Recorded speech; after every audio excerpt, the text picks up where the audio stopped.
Droomdelwers deur Esta Stein, hoofstuk 3. Daai Saterdag het daar 'n ou ligblou chef voor Miss Sweetie se koffie gestop. Die kar was vol roesplekke en stampe gewies. Dit was mense van Mitchells Plain in die Kaap. Hulle het moeilikheid met die kar gehad. Die man was Johnny Cupido. Hy het die hele oggend daarso gestaan en sukkel om die kar aan die gang te kry. Die vrou het met 'n opgeskote kind in die kar gesit. Die kind was siek geweest, vol koors. Die vrou was Rebecca Cupido. Later van die tyd het ek baie gewonder hoekom daai kar daai oggend daarso gestop het, want dit het ons almal se lewe verander. Aunt Sweetie se gesig sak wanneer sy sien wie se kar voor die kafee stil hou. Dis Mara wat in 'n oranje gewaad en rooi oorbelle uitklim. "Ag jette," sê sy vir Koster. "Kyk net wat tref ons op die Saterdag." Koster kyk uit en hy maak Mara in 'n vreemde fyn stemmetjie na. "Good grief, my keel is horingdroog. Is hier nie ou bietjie teetjies nie?" Die probleem met Mara is dat sy al ewig dink die kafee is 'n koffieshop waar chocolate koek bedien word, en vandag is ook nie anders nie. Mornings, sy kom met rinkelende armbande verby die toonbank en gaan agtertoe waar Koster vir haar met 'n dramatiese kniebuiging die stoel by die werkstafel wat vol rekeninge en papiere lê, uittrek. "Hoekom is julle vandag so stil? Ek het hier 'n vreeslike lys, want ons kry 'n vername man vir ete. Ek sal 'n bietjie teetjies neem, Koster."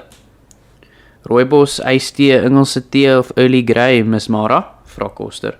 "Jy weet mos, gewone 5 rose. Koster, nie te flou nie hoor. En moenie suiker insit nie. Jy weet mos ek het my ou pilletjies. Coming up, 5 roses vir die Queen." Aunt Sweetie gee Koster 'n kyk, dat hy wragtig nog vir Mara so in haar kwaad sterk. Aunt Sweetie bekyk Mara se lys. "Wat is brakolie?" "Broccoli, Sweetie. Vir wat is jou oë so treurig?" "Jette Mara, dis die skrif. Ons kry maandag eers weer vasroom, en sampioene ook. Wie is die man?" Buitekant gaan 'n kar aan die toet. Die getoet wil nie ophou nie. Mara kyk gesteerd op. "Good grief, wat gaan daar aan?" Die getoet hou op. En toe begin die engine oorverdowend ref. Dis mense wat met die kar sukkel. Hulle is al 'n ronde uur besig. "Wie sê jy, wie is die man?" "My ou vriendin van Potch se kleinseun. Ek het hom seker 30 jaar laas gesien. En nou is hy 'n uitgeleerde man wat navorsing doen. 'n Dokter. Ek het hom vanoggend op sy selfoon gekry. Hy kom môre middag by ons eet." Koster kom soos 'n wafer se kelner nader, met 'n vardoek oor die arm en sit Mara se koppie tee voor haar neer met 'n buiging. Mara kyk rond asof sy iets soek. "Is hier nie 'n ou stukkie melktert nie, of 'n ou koeksustertjie, Koster?" "Ek maak so, Miss Mara," sê Koster, en Aunt Sweetie gee hom 'n verwytende kyk. Hy verdwyn en kom terug met 'n klein bordjie, servet en 'n stukkie aanhuisbeskuit. Hy sit dit voor Mara neer, wat hoegenaamd nie beïndruk lyk nie. "Koster," sê Aunt Sweetie en kyk bekommerd buitentoe. "Vat vir die mense 'n bottel Coke uit. Die vrou sit nog 'n hele tyd in die bloedige warm kar met die kind." "Ek maak so, Miss Sweetie." Klein Sammy was dit altyd goed gewoond, sê Mara en proe aan die tee. "Ek het vir Lucia gesê ons sal moet uithang. Cordon bleu, jy weet. Viskrokette vir 'n voorgereg en petit pots de crème vir nagereg." "Nou waar kom die man vandaan?" vra Sweetie. "Hy's klaar hier. Greta sê hy staan hier iewers met 'n nuwe karavaan en 'n rooi 4x4. 'n liggaam vir Sweetie op. "Hier was in die week 'n man met 'n rooi bakkie. Die man met die groot order wat na die klippe gekyk het. Onthou jy, Koster?" Maar Koster is klaar uit met die Coke. "So 'n ou donker krulkoppie," wil Mara weet. Sweetie vou haar arms oor haar boesem en kyk vir Mara. "Mara," sê sy. "Hy is 'n groot, uitgegroeide, bruingebrande man. Die buiteligtipe. Hy is nie een vir fancy kosse nie. Hy is die doodgewone rysvleis en aartappelsoort." Mara se wind is uit haar seile. Koster kom weer in. "Die kind het koors, Miss Sweetie. Sê vir die vrou sy moet die kind inbring." Wanneer die jong vrou met die kind aan die hand die kafee binnekom, kyk Sweetie haar besorgd aan. Sy voel aan die kind se voorkop. "Sit hierso, ek kry 'n Disprin. Check die counter, Koster." Sy meng 'n Disprin in 'n glas water en gee dit vir die kind aan, wat nou op sy ma se skoot sit. Die toonbank raak besig en toe sy weer kyk is Mara uit en dis Gerald Killian wat voor die toonbank staan vir sy koerant en brood. "Môre, pastoor," groet Aunt Sweetie en beduie met haar oë na die kar wat weer buitekant ref. Dis mense van die Kaap af. Die kar is stikkend en die kind is siek. Die man kom met grieshande die kafee binne. Hy lyk ongeduldig. "Lyk soos 'n blerrie elektriese fout," sê hy vir die vrou. "Ek sal die kar by die garage moet kry. Ons moet die goed uit die kar uitkry." Die vrou kyk hom onseker aan, maar die man is weer uit en hy dra 'n klomp goed van die kar af tot op die stoep. 2 koffers, 'n rol beddegoed en 'n boks. "Het jy daar vir my iets?" vra hy vir die vrou. Sy maak haar beursie oop en haal R100 uit. "Wat kan ek hiermee maak?" "Jy het nie 'n klou wat spareparts kos nie." Sy haal nog R100 uit, maar hy bly vir haar kyk totdat sy 'n laaste R50 noot uit die beursie haal. "Julle sal okay wees?" vra hy. "Moet ons nie liewer saam gaan nie, Johnny?" "Nou maak op jou mind. Jy het gekerm om uit te klim, nou kerm jy weer om in te klim." Toe kom Gerald nader en hy kyk na die jong vrou met die hartseer bruin oë. "Is daar iets wat ek kan doen?" "Dis Tommy, hy het koors," sê die vrou sag. "Ek is die pastoor hier. Ons huis is net langs die kerk. Julle kan solank by ons kom wag." "Nou toe," sê Johnny verlig vir sy vrou. "Daar hoor jy wat sê die priester. Ek sal vir julle daar kom kry, wanneer die kar klaar is, okay?" Sy kyk hom bekommerd agterna wanneer hy uitloop. Gerald steek sy hand na die vrou uit. "Ek is Gerald Killian." Sy kyk dankbaar na hom. "Rebecca Cupido." Hy skrik vir die sagte hand in syne. Sy het die oë van 'n bokkie. Haar lippe is sag en rond. Sy is baie, baie mooi. Die pad na die klein kloof loop agter die hotel verby. In die tyd van die steengroef het Hendrik van Helberg die pad daar laat aanlê tot bo by die gelyk plateau wat onverwags uitgestrek daar lê. Dit was die pad waar groot vragmotors teen opdraandes uitgekreen het. Nou is die pad gedeeltelik toegegroei en onbegaanbaar. Wanneer Leendra amper bo is, gaan staan sy en kyk af oor die dorp, die soutpanne, die see. Sy weet skielik nie of sy kan sien om verder te gaan nie. Wat het Vader Gerald gesê? Wanneer mens teruggaan na die plek wat jou pyn, sien jy hoe dat dit tog sy genesende rowe gemaak het. Sy loop verder tot by die plateau. Sy staan daar na die plek wat nou onbekend lyk. Ver aan die oorkant lê die uitgrawings van die groot grys gat. Die vergryser en ander swaar toerusting wat eens die hart en siel van die steengroef was, het niks anders nie as gelyklose, morsdooie stukke skrooteyster geword. Sy draai na links en kom op die verlate werf aan. Die hoenderhokke is weg. Die vervalle mirasie is nie meer huis nie. Die dak en vensters is net oop gate. Daar is geen stemme wat uit die gange opklink nie. Die verlede voel verskriklik ver, gestroop van elke stukkie bekendheid wat sy so lank in haar kop vertroetel het. Is dit soos die rowe lyk waarvan Vader Gerald gepraat het? Sy buik en tel 'n stukkie glas op. Sy sit dit weer neer, asof sy bang is om iets te versteur. Sy skrik wanneer sy 'n kap geluid hoor. Haar pa het altyd uitgekap op die ou stomp agter die huis. Sy hoor dit weer, die kap geluid. Het ek waansinnig geword, wonder sy. Sy loop rondom die mirasie en trek haar asem hard in. Daar, 'n end weg in die veld, staan 'n karavaan met 'n sytent aan. En langs die karavaan staan die rooi Ford-bakkie, die een wat amper in haar vasgery het en haar vol modder gespat het. Die verwaande padvark staan daar met 'n kaal bolyf en 'n glas rooiwyn in die hand. Hy is besig om brandhout met 'n byl te kap. Sy sokkies en onderklere hang aan 'n tou wat hy gespan het. En die ergste van alles is dat die man so tuis lyk. Hy sit die glas neer en begin weer kap. Sy stap met blitsende oë nader. Die man hou op kap. "Wat soek jy miskien hier, meneer? Dis nie 'n piknikplek nie." Die man klink onverstoord. "Ek is hier om 'n bietjie rond te kyk." "Rondkyk? Dit lyk nie so nie. Dit lyk asof jy hier staan en drink en eet en slaap en jou vuil klere hier was."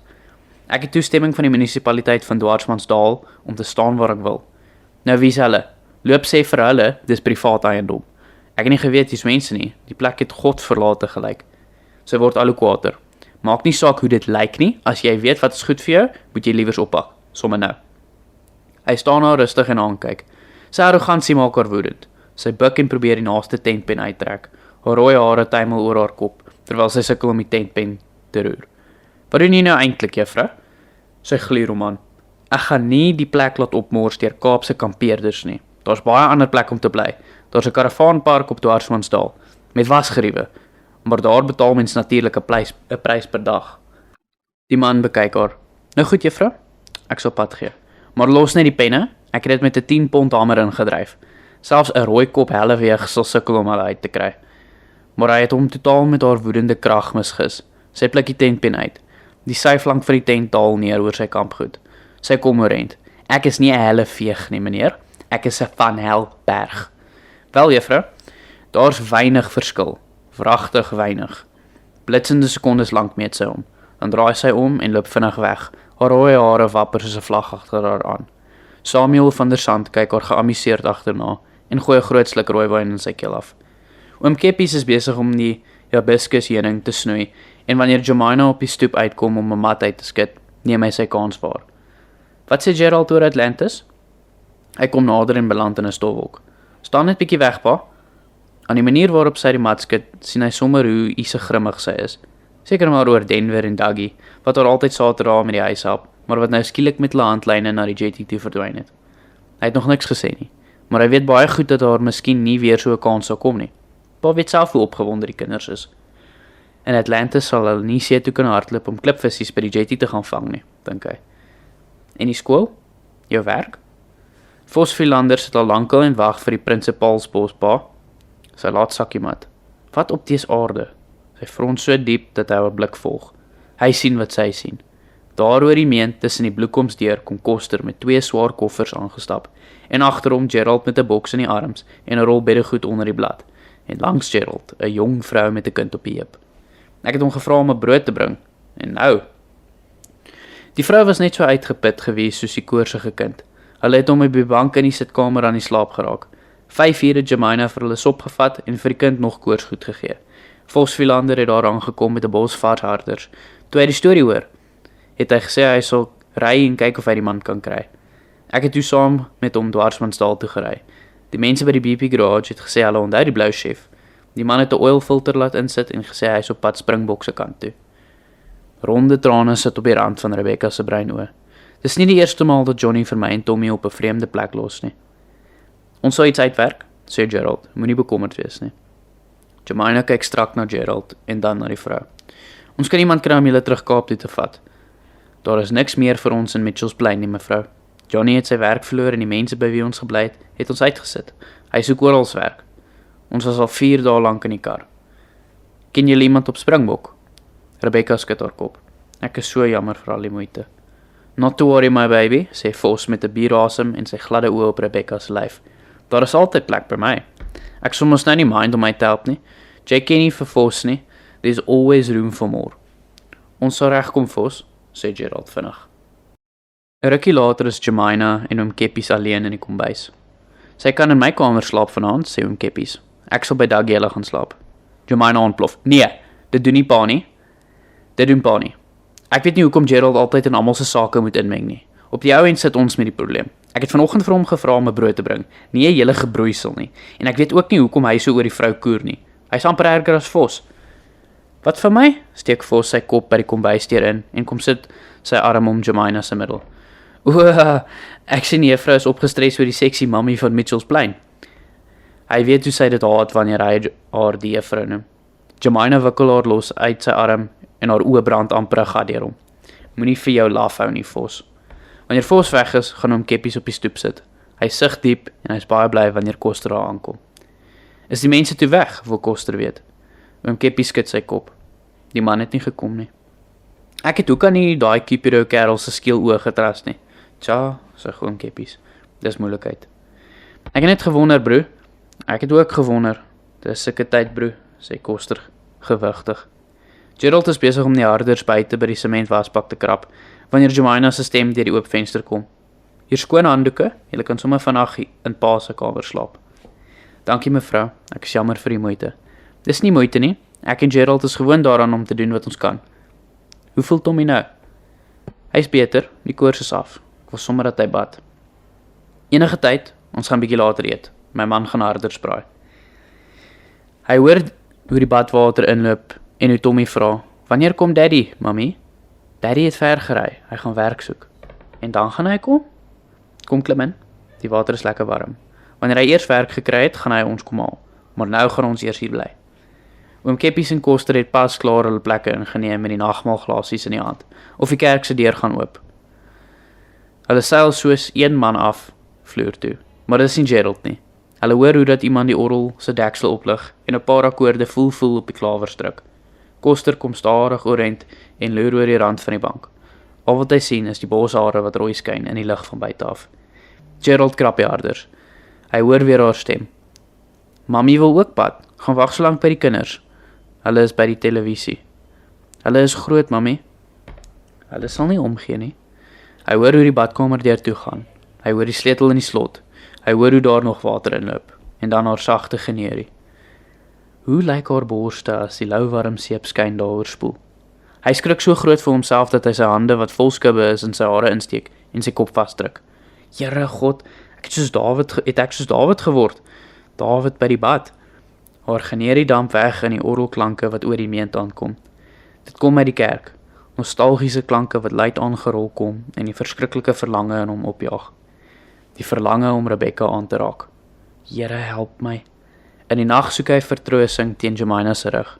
Hy sit sy arm om haar slapende lyf, maar sy skuif verder weg van hom, asof sy onbewustelik wegdeins van die toenadering. Hy staan op en gaan kombuis toe. Hy slaan die Bybel oop die kombuistafel en soek rond en bond vir antwoord, maar dit wat hy lees, wil hy nie hoor nie. Daar is 'n beweging agter hom en hy dink dis Jemima wat gehoor het toe hy opstaan. Dis nie Jemima nie. Dis Rebecca wat kaalvoet daar staan in 'n ligblou swetpak. Ekskuus tog, ek wil net 'n bietjie water vir Tommy kom haal. Hy spring van die tafel af op en haal 'n glas uit. Hy vertrou nie sy stem nie.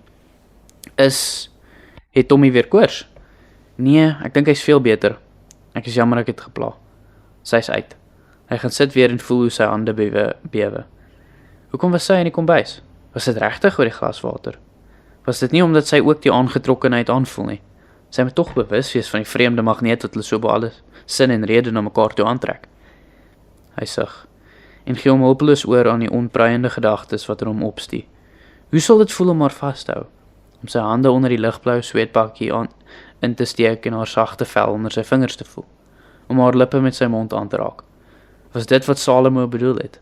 Want die lippe van die vreemde vrou drup heuningstroop en haar verhemelte is gladder as olie. Here, roep hy metteens. Wat moet ek doen? Op die Sondagoggend verskyn Mara in die kombuis, in 'n pers langbroek en 'n vloeiende bont satijnjurk. Haar hare is verberg in 'n dramatiese purper tulband, met 'n lang groen veer daarin. Oorbelle swaai aan haar ore. Hoe lyk ek, Lucia? Oomblikke lank staar Lucia na haar ma se swaar grimering. Sy weet regtig nie wat om te sê nie. Sal die Sammy daarom vermaak kan onthou? Natuurlik sal hy my onthou. Ek en sy ouma was boesemvriendinne. Hy kon nie erg sê nie en hy het my altyd aan die Mala genoem. Too cute for words. Waar's Leandra? Sy kan ons die tafel kom dek? En nou dat ek daaraan dink, ons moet nie te veel oor haar verlede uitwy nie. Sammy was dit goed gewoond. Ek meen te sê, good grief, he's in a totally different class altogether. Ek dink Leandra het gaan stap, ma. Ek hou niks daarvan dat sy gedurig die hele wêreld vol rond flenter as daar werk is nie. Hoe laat kom Sammy? Ek het gesê 12:00. Daar's 'n hoop tyd. Dis nou eers 10:00. Ek sal later dek. En gebruik tog die wit stel. Die slaai vertoon altyd beter op wit. Die vlaktevlei-kerk is stampvol en Leandra staan verleë in die deur. Koppe draai om en kyk na haar. Sy is dankbaar wanneer Gretel Grossman opskuif en vir haar plek in die agterste bank maak. Dankie, fluister sy. Ek is bly jy is hier, glimlag Gretel. Sy maak haar oë toe. Sy weet self nie hoekom sy gekom het nie, maar gisterand toe sy hier op die orgel sit en speel het sy bewus geword van 'n sekere warm atmosfeer wat haar van alle kante af omvou het. Dit het uit die eenvoud van die hele plek gestraal, uit die banke, die gekleurde glasvensters, die kersse, die kanselkleed. My vrede gee ek vir julle. Wanneer sy opkyk, sien sy hoe Vader Gerald na haar kyk en fyn glimlag. Die gemeente sing. Die meelewende stemme is oral om haar. Dit sypel deur die lang blink gepoleerde gange tot binne in 1288, waar sy in 'n moedelose hoopie op die smal bed in 'n groen en navy swetpak lê, met net die 4 maandagstrepe wat hoër en hoër kruip. Daardie een nag was sy so verskriklik siek en koorsig. Sy het gebraak. Haar liggaam was nat gesweet. Sy was te swak om 'n geluid te maak. Hulle het haar die volgende oggend kom haal en haar na die siekeboeg oorgeplaas vir 4 dae. Dit was in die noordelike vleuel van die gebou met die kapel reg oor die straat en saans was daar die wondersoete koorstemme. En daardie 4 dae het sy gewag vir die stemme om saans te kom. Dit was haar enigste hoop. Die helende stemme wat tot in haar siel ingestroom het, soos nou. Gerald kyk na sy gesin in die derde bank. Soos altyd sit sy pa 4 en regop. Die grys kop is netjies gekap. Langsom sit Denver en Dougie en op die punt sit Jemima aan haar swart en rooi uitrusting met die klein swart doetjie op die kop. Hy wou vanoggend met haar praat terwyl hulle besig was om klaar te maak vir kerk. Sy het hom nie 'n kans gegee nie. Soos altyd, wanneer sy ontsteld is, het die woorde teen 'n spoed uit haar mond gekom. Hy was later bang dat die res van die huis haar kan hoor. Hoe lank gaan die mens nog hier wees?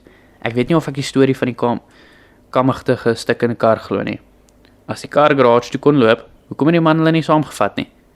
Jy het jou met 'n slap riem laat vang en nou sit ek met die verantwoordelikheid. Ek glo ek nie dat sy iewers familie het nie. Sy moet tog susters of broers hê. Of vriende in die Kaap. Ons moet 'n plan maak. Mens kan goed wees tot op 'n punt, maar genoeg is genoeg. Pa is uit sy kamer uit en die kinders is ontwrig. En al wat die vrou doen is om pateties te sit en lyk. Vos het gesê sy kan gaan bly by hom, maar jy keer hom. Hoekom? Hy was verlig toe Rebecca gesê dat sy en Tommy nie saam kerk toe sal kom nie. Sy het die pak gefriesde hoender in die wasbak gesien lê en gesê sy sal kos maak. Sy oë gaan oor die bekende gesigte en hy voel hoe sy hart klop. Broers en susters, na vele oorweging het ek besluit om die beroep na die gemeente Sonop in Atlantis te aanvaar. My skriftelike voorneme sal in die komende week by die kerkraad ingedien word. Hy sien hoe dat Jemima sy gesig ophelder. Hy sien hoe dat sy pa sy kop sak en hy sien hoe Gretel Grossman in die agterste bank stip en fronsend voor haar uitstaar. Wat van 'n stukkie appelstrudel by der Schutz, vra Gretel wanneer sy en Leandra uitstap. Soos die vorige keer is dit 'n belewenis om in Gretel se ateljee te kom, tussen die sketse, beelde, skilderye, kleurryke kussings en drapeersels oor die banke. Terwyl Gretel koffie maak, kyk Leandra weer na die sketse van veldblomspesies. Daar is die rooi naaltjie, die geel sterretjie, die persblou iris, elk in die fynste besonderheid. Gretel praat van die 4 af. Die kuns is om dit in volledige stadiums weer te gee. Jy sien die stingel, die knop en die blom. Kom sit gerus, ons koffie is reg. Terwyl hulle van die vars appelstrudel met room eet en die filter koffie drink, raak Leandra weer bewus van die stille onverstoorbaarheid wat uit die blonde vrou straal. Ek sal my hart voor haar kop bloot lê, dink sy. Gretel kyk haar rustig aan, en asof sy weet wat Leandra pas gedink het, vra sy sag. Die lewe in die tronk. Was dit ondraaglik? Leandra sit haar koffibeker neer. Dis soos 'n kliniek, 'n hospitaal. Die naam van die siekte is sonde. Hoe groter die sonde, hoe langer moet jy daar bly. En dit is jou wond. Jy loop daarmee. Jy leef in afsondering om nie ander mense te besmet nie. Jy kry berading om te genees. En het jy genees? Ek weet nie, want daar was verskillende wonde. Oor Ferdinand het ek tog op 'n manier vrede gevind. Maar die ander dinge van daardie dag, my ouers se dood, Celie en die redelinghuise, Gretel se eerlike blou oë kyk vraend op. Leandra, ek wil nie hê jy moet weet dat ek nie regtig deel van hulle is nie. Minette is nou wel my suster, maar ek stem nie altyd saam met wat hulle doen nie. Sy neem 'n dun Duitse sigaar uit 'n glashouer en steek dit aan. Ek was in Duitsland tydens jou hofsaak. My man, Gunther, was daardie tyd hier en hy het my daarvan vertel. En Minette het my gereeld op hoogte gehou. Gunther het geglo dat dit 'n onregverdige vonnis was. Hy was erg ontstel daaroor. Hy het gesê dat die versagtende omstandighede nie behoorlik in ag geneem is nie. Hy het ook gesê dat Gilbert en Minette se getuienis die uitspraak ongunstig beïnvloed het. Ek het so dikwels oor jou gewonder. Het jy Gilbert lief gehad? Sy staar na Gretel. Sy soek in haar sakke en haal 'n pakkie sigarette uit. Gilbert? Ek haat hom. En is een van die wonde wat nie kan genees nie. Niemand wil my toe glo nie, en ek wonder of niemand my vandag sal glo. Ferdinand was die enigste man wat ek ooit lief gehad het. Ek sal nie weer 'n ander man so kan lief hê nie. Nooit nie. Gretel skink Leandra se koffiebeker vol vars koffie. Haar bewegings is rustig, haar stem ook. Jy is 'n pragtige meisie, Leandra. En nooit is 'n lang tyd. Sy loop terug huis toe deur vlaktevleise strate. Die wit huise lyk rustig en kosgeure kom by oop deure oop. Uit. Kinders speel in die strate met balle en ou fietsbande. Honde slaap in die son. Om Ferdinand se naam te genoem het, was om 'n stuk verlange oop te vlek. Ferdinand met sy woorde, met sy filosofiese idees oor dinge. Die man wat haar voete met die eerste ontmoeting onder haar lyf uitgeslaan het. En al het mense hom dikwels as 'n groot prater opgesom, het sy van beter geweet. Want sy het sy sagte, emosionele kant geken. 'n Man wat uitgelate in die reën kon dans en gedigte kon lees en in laatnagure hartseer klanke uit sy gitaar kon tokkel, terwyl hy na haar oë kyk en sy diep stem haar streel en die oerverlange opwek om liefde te gee. Wanneer sy op die werk aankom, gaan staan sy botstil, want daar onder die bloekombome staan die rooi Ford Ranger bakkie. Die ontsteltenis word al hoe groter en sy voel hoe haar wange al warmer word. 2 dae lank al praat Mara oor niks anders nie as oor klein Sammy, die pragtige ou krulkoppie met die blou beertjie. Sammy was so oulikies sy puzzletjies gepak het. Sammy wat nie 'n R kon sê nie, verdomp. En nou is hy die uitgevrete, vermetele padvark wat sy tent in die klein kloof op hulle grond opgeslaan het. Sy wonder of die blerrie man al toe ooit van die kampplek verander het. Sy staan rusteloos op die stoep en is glad nie lus om binne toe te gaan nie. Van die oop voordeur af hoor sy die geroesemoes van stemme. "Wat kan ek vir jou skink?" hoor sy oom Phil vra. Op die stoepmuurtjie lê die man se leerbaadjie en bo op die baadjie sy duur selfoon. Tipiese Kaapse chauvinis. Mara het ons gesê dat Sammy net aan die beste gewoond was. Die selfoon begin skielik lui. Sy gryp die ding en bekyk dit. Patty calling staan op die skermpie. Patty? Haar bloed kook al hoe meer. "Hallo," sê sy en beweeg met die selfoon weg na die kant van die stoep. "Kan ek met Samuel praat?" Dis Patricia Redlinghuis se stroepsoet stemmetjie. "Nee, skattie," sê sy sag en beslis. "Hy is nie nou beskikbaar nie. Hy is aan die drink. Wanneer hy weer eendag nugter is, sal hy jou terugbel." Sy sit die selfoon terug en stap in die huis in. Sy bly 'n rukkie in die gang staan en hoor sommer aan oom Phil se stem hoe vreeslik beïndruk hy met die man is. "Jy sien, die probleem is dat die tydsduur per soutakker te lank neem. Ons kry nie genoeg herwinning nie." Die man in die sitkamer se stem is diep en rustig. "Wel, daar kan verskillende oorsake wees. Indien jy voorheen, soos jy gesê het, die lagoene se water na die panne gekanaliseer het, kan dit wees dat die vars water oorheersend geword het."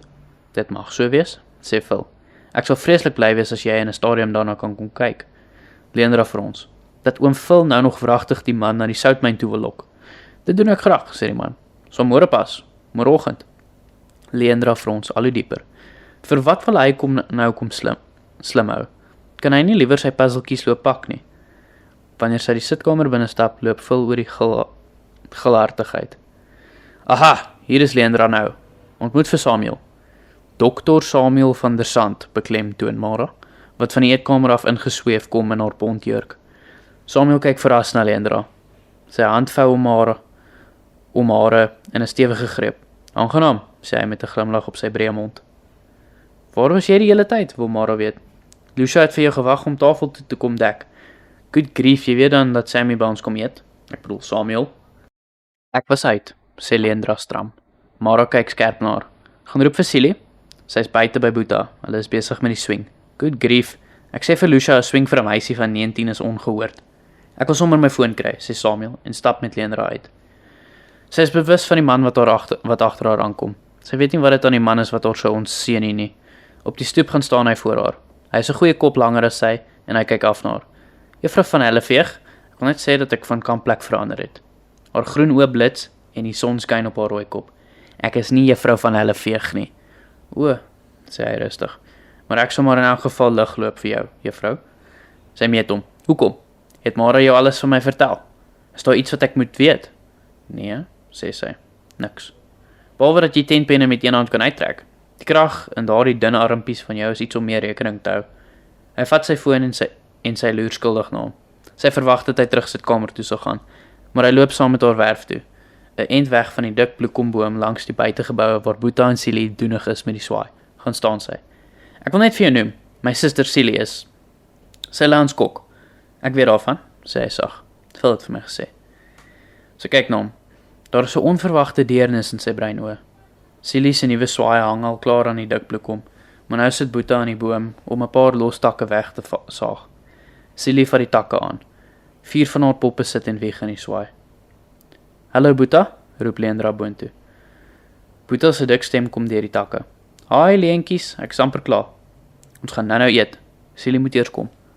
Silly lyk onwillig. "Sissie, ons is baie besig." "Ek sien so Silly. Dis Samuel."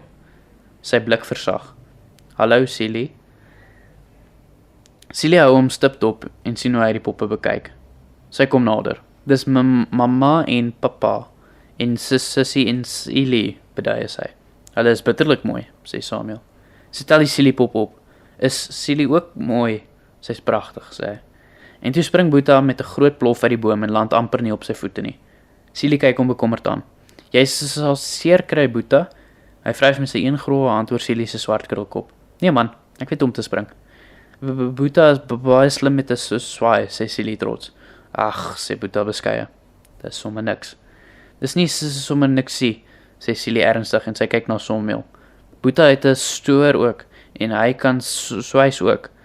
Wanneer Leendra saam met Samuel terugloop oor die werf, raak sy bewus van die man langs haar wat met een so stil geword het. Sy loer onderlangs na hom. Hy het 'n blou T-hemp, denim en 'n paar groot stewels aan. Dit lyk asof hy heel gemaklik met homself is. Wie is hy werklik? Die man wat 'n knop in sy keel kry oor Silly se poppe. Wat doen jy eintlik? Is jy met vakansie? Vra sy skielik. Ek doen navorsing op graniet. In die Kleinkloof. Wanneer ek nie daar weggejaag word deur russiepitte nie? Ja. Hoekom in die Kleinkloof? Omdat die rotsformasies daar van so 'n aard is dat dit beduidend mag wees. Wat bedoel jy?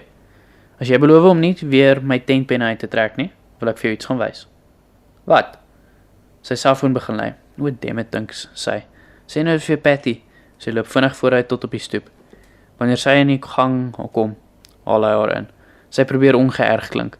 Wat is dit wat jy me wil gaan wys? Sy brein oë is spottend op haar. Dit sal moet wag tot later, tot ek weer nugter is. Sy voel hoe haar wange warm word. Wat bedoel jy? O, ek dink jy weet, juffrou van Helberg, sê hy sag. Aan die tafel borrel Mara oor van stories oor klein Sammy, van hoe sy en Greta vir hom rympies geleer het en hom gebad het. Too cute for words, sê sy. Eer om te dink, na al die jare sien ek jou weer, dat jy nou hier moes uitkom. Die groen veer in haar tulband bewe. Vul skink Samuel se glas vol. Ek het seker glad nie die kontry nie. Nee, nie juis nie, sê Samuel. So, jy is verbonde aan 'n mynmaatskappy. Dis reg, Western Mining. Ons het 'n kantoor in Kaapstad. En julle doen hoofsaaklik graniet. In en uitvoer, ja. Die hoofkantoor is in Italië, in Verona. My vernoot, Mario Martinelli, se familie woon daar. Leandra se vurk val kliphard in haar bord. Sy staar na Samuel. Dis wie jy is, die Italianer se vernoot. Laat ons die seun vra, sê Gerald en hou sy regterhand uit na Jemina. En dan vou sy linkerhand om Rebecca se dun vingers. Die aanraking skok soos elektrisiteit deur hom, sodat hy deur die woorde van die eenvoudige tafelgebed worstel en nie weet wat hy bid nie. Jemina begin inskep. Hy is so oneindig dankbaar dat sy in so 'n goeie by is. Dis nie aldag dat ek 'n kok in die kombuis sit nie, glimlag sy vir Rebecca. Dis 'n bonus. Dit was 'n plesier, mevrou. Ek is lief vir kook. Aan Denver en Dougie se uitbundigheid is daar ook geen einde nie. Wanneer gaan ons die nuwe huis sien, Dada? En die skool? Is die klasse groot, Dada? Praat hulle Engels? Gaan oupa saam? Oom Keppie sit die hele tyd doodstil. Gerald kyk na hom. Wat sê pa? Oom Keppie kyk met sy wyse oë na sy seun. Oë wat diep kyk en wat min dinge ongesiens laat verbygaan. Ek het nie geweet dat jy klaar besluit het om te gaan nie. Maar as dit van die Here afgekom het, is dit goed so. Hy draai na Rebecca toe. Die soetpatats is lekker soos jy dit gemaak het. Dankie oom. Rebecca glimlag vir hom. Sien oom daarna uit om Kaap toe te gaan? Nee my kind, die Kaap is nie vir my nie. Ek bly hier, dis my plek. Gerald kyk lank na sy pa. Wat het hy bedoel, as dit van die Here afgekom het?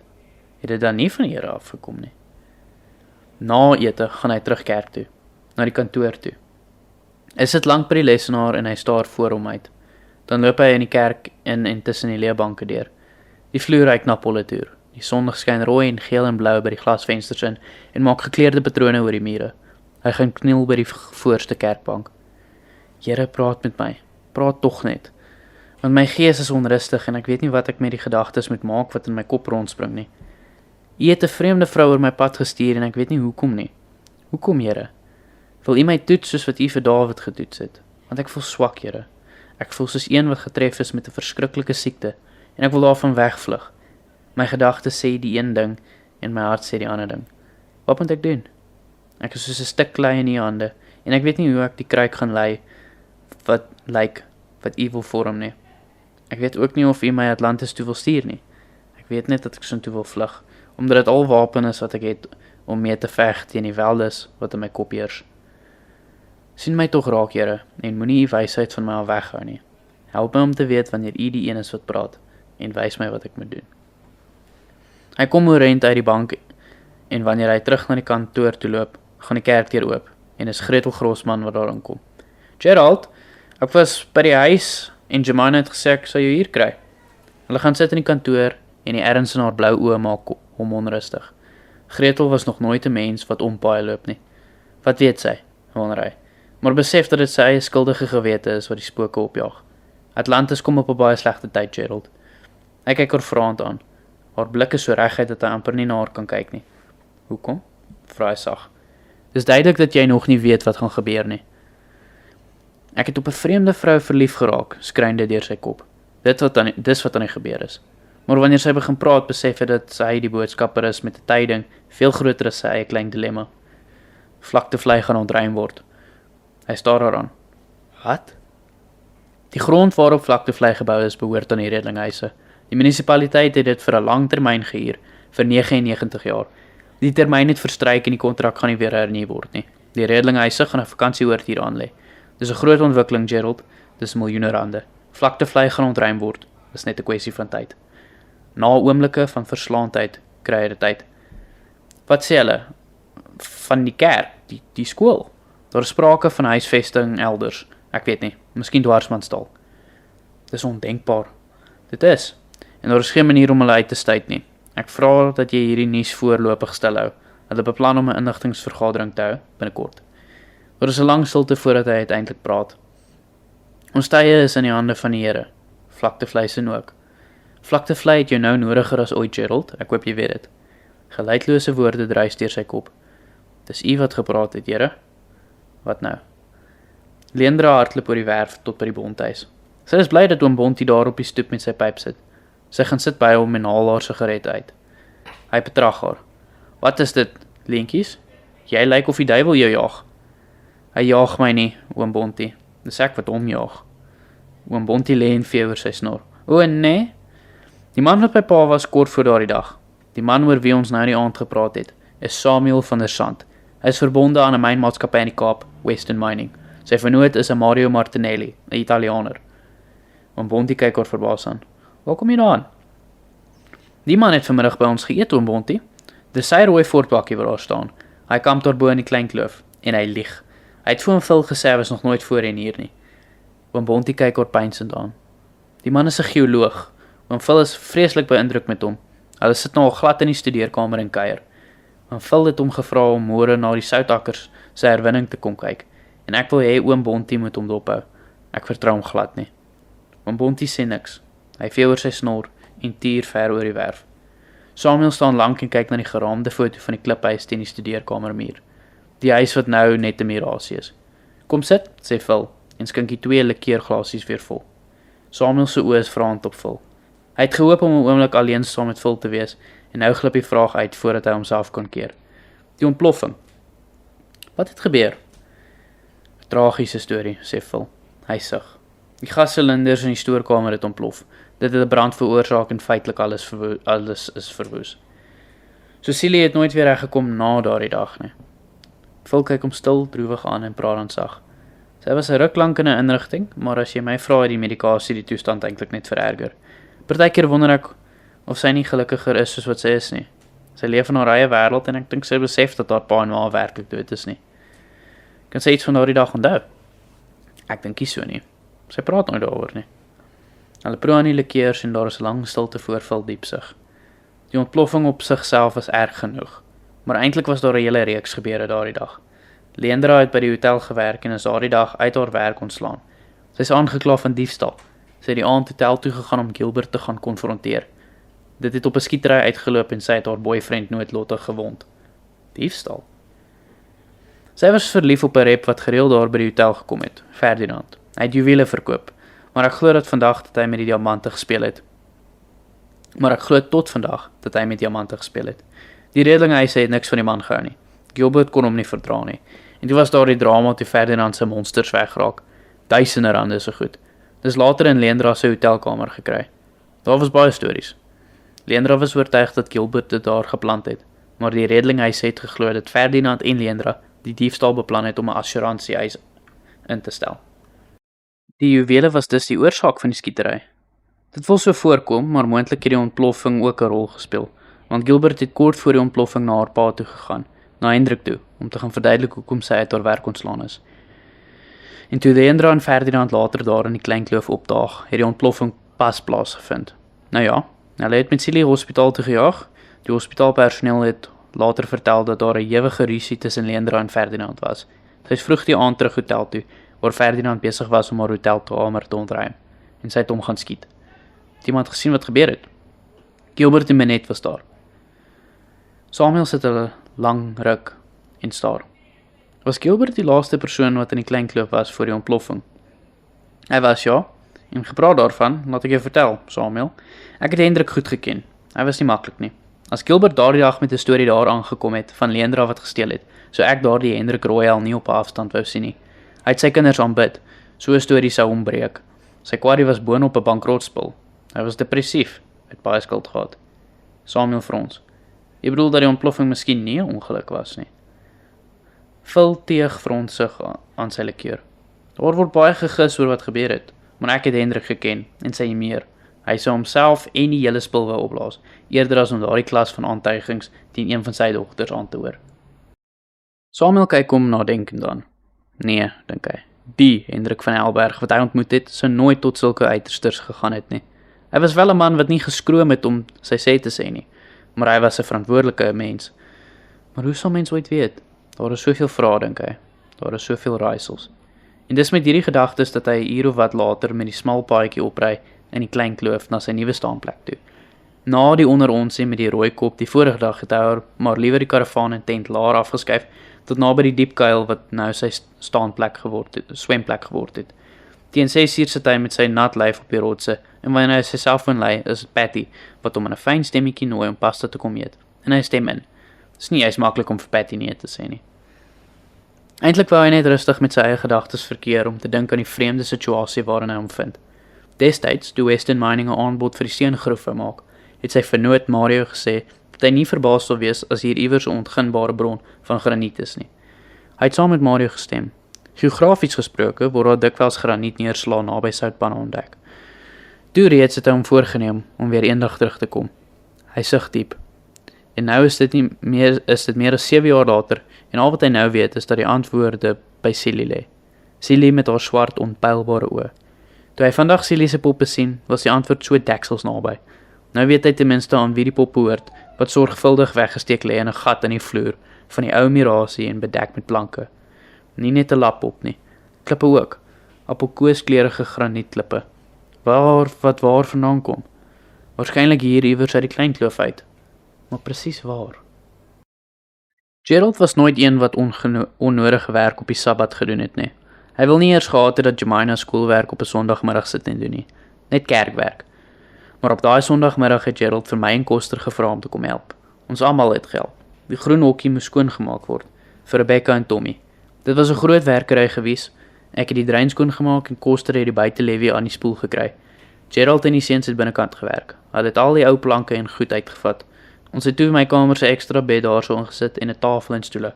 Jemina het nie gemind om van die ou huisraad te gee nie, want sy sou nuwe goed vir die Kaap koop.